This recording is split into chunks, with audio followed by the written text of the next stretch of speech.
ക്രീമും ഫ്രൂട്ടിൻ്റെ പൾപ്പും ഡയറി പ്രൊഡക്റ്റും ഷുഗറും ഒക്കെ പതപ്പിച്ച് ഫ്രീസ് ചെയ്തെടുക്കുന്നതാണല്ലോ ഐസ്ക്രീം.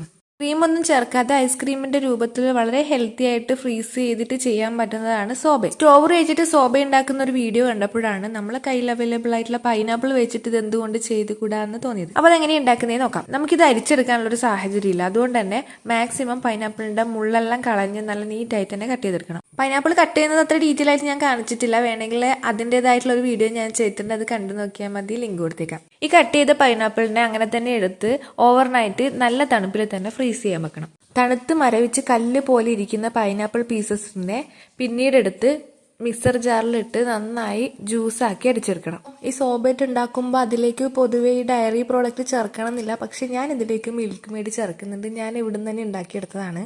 പാലും പഞ്ചസാരയും തിളപ്പിച്ചെടുത്ത് മിൽക്ക് മെയ്ഡ് ഉണ്ടാക്കുന്നത് എല്ലാവർക്കും അറിയാം. എന്നാലും മെഷർമെന്റ് ഒക്കെ അറിയണമെന്നുണ്ടെങ്കിൽ അതിന്റെ ഫുൾ വീഡിയോ കണ്ടു നോക്കിയാൽ മതി, ലിങ്ക് ഡിസ്ക്രിപ്ഷനിൽ കൊടുത്തേക്കാം.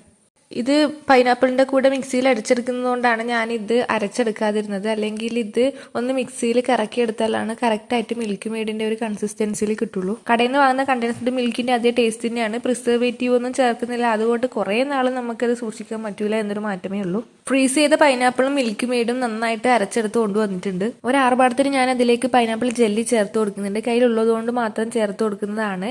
ജാം ഉണ്ടാക്കുന്ന ടൈമിൽ ഞാൻ കുറച്ച് അതിൽ നിന്ന് കോരിയെടുത്ത് ജെല്ലി ഉണ്ടാക്കിയിട്ടുണ്ടായിരുന്നു.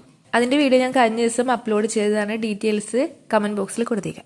ഇത് ഇനി ഐസ്ക്രീം പോലെ ഫ്രീസ് ചെയ്ത് സ്കൂപ്പ് ചെയ്തിട്ട് യൂസ് ചെയ്യാവുന്നതാണ്. ഒരു മിസ്റ്റേക്ക് പറ്റിയത് ജെല്ലീസ് ഒക്കെ താഴെ പോയിട്ട് കിടന്നിട്ടുണ്ടായിരുന്നു, മുകളിലൊക്കെ സ്കൂപ്പ് ചെയ്യുമ്പം ജെല്ലീസ് കിട്ടിയിട്ടില്ലായിരുന്നു. ഐസ്ക്രീം പോലെ ഫ്രീസറിൽ തണുത്ത് നല്ല സെറ്റായി വന്ന ഈ പൈനാപ്പിൾ സോബേറ്റ് സ്കൂപ്പ് ചെയ്ത് സെർവ് ചെയ്യാവുന്നതാണ്.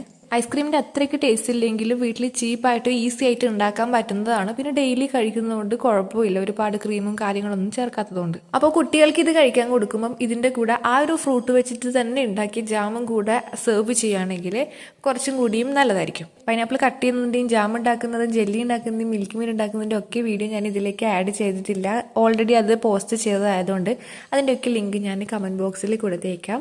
ജസ്റ്റ് വേണമെന്നുണ്ടെങ്കിൽ കണ്ടു നോക്കിയാൽ മതി. മിക്കവാറും എല്ലാ ഫ്രൂട്ട് വെച്ചിട്ട് ഇന്ന് ഉണ്ടാക്കാവുന്നതാണ്. ഈ വീഡിയോ യൂസ്ഫുൾ ആയ ലൈക്ക് ചെയ്യാനും അതുപോലെ ചാനൽ ഒന്ന് സബ്സ്ക്രൈബ് ചെയ്ത് വെക്കാനും ഫ്രണ്ട്സിനും ഫാമിലിക്കും ഒക്കെ ഈ വീഡിയോ ഷെയർ ചെയ്ത് കൊടുക്കാനും മറന്നു പോകരുത്. പിന്നെ നിങ്ങളുടെ വിലയേറിയ അഭിപ്രായങ്ങളും നിർദ്ദേശങ്ങളും എല്ലാം കമന്റ് ബോക്സിൽ പ്രതീക്ഷിക്കുന്നു. അടുത്ത മറ്റൊരു നല്ല വീഡിയോ വീണ്ടും കാണാം.